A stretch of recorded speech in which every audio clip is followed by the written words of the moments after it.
परछाई चुराने वाला बौना दैत्य। यह घर तो सचमुच भूतहा लगता है, डैनियल ने सोचा। वह 2 मंजिलों वाला एक विशाल घर था, जिसमें बहुत से कमरों के अलावा निचले हिस्से में एक बड़ा सा रसोई घर बना था। डैनियल ने उस घर के बारे में यही सुन रखा था।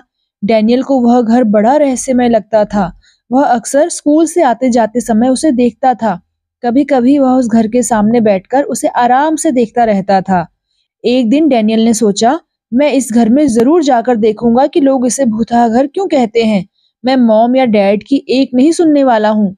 डैनियल के मॉम और डैड को लगता था कि उस जगह जाना खतरनाक हो सकता है, अतः वे उसे अक्सर समझाते, बेटा उस घर में कभी मत जाना वरना तुम्हारी परछाई चोरी हो जाएगी। लेकिन डैनियल सोचता था कि भला परछाई कैसे चोरी हो सकती है, वह तो हमेशा साथ रहती है। इसलिए वह अपनी मॉम और डैड की चेतावनी पर कोई ध्यान नहीं देता था। एक दिन स्कूल की प्रिंसिपल मिसेस मिशेल नहीं आई, इसलिए बच्चों को जल्दी छुट्टी दे दी गई। रोजाना घर पहुंचने के हिसाब से अभी पूरे 2 घंटे बाकी थे। डैनियल ने फैसला किया कि वह आज भूतहा घर देखने जाएगा। ऐसा मौका जल्दी नहीं आता। स्कूल से निकलकर डैनियल भूतहा घर के पास पहुंचा। फिर उसने घर के दरवाजे पर धीरे से दस्तक दी, लेकिन कोई जवाब नहीं मिला। तब वह दबे पांव घर के अंदर दाखिल हो गया। सिर्फ रसोई घर में हल्की सी रोशनी थी, बाकी पूरा घर अंधेरे में डूबा हुआ था।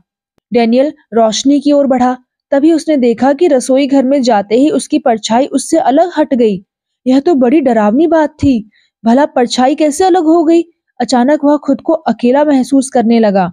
डैनियल ने अपनी परछाई के पीछे दौड़कर उसे पकड़ना चाहा, लेकिन वह आंखों से ओझल हो गई।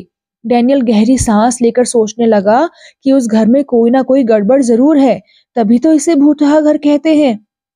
डैनियल रसोई घर में वापस आया और कान लगाकर सुनने लगा। तभी उसे अपने पीछे हल्की सी गुर्राहट सुनाई दी। उसने पीछे मुड़कर देखा, उसके सामने 4 फुट का एक बौना दैत्य खड़ा था।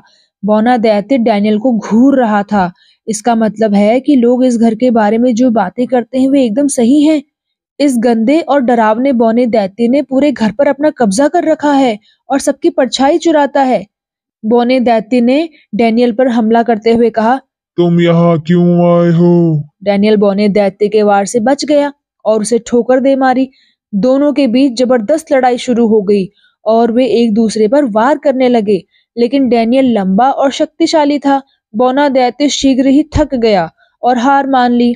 वह घर से निकलकर पास वाले जंगल की ओर भाग गया।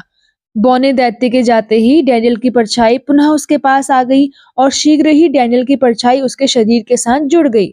आज डैनियल बहुत खुश था कि परछाई चोर बौना दैत्य उस घर से निकल भागा था और उसे भी उसकी परछाई वापस मिल गई थी।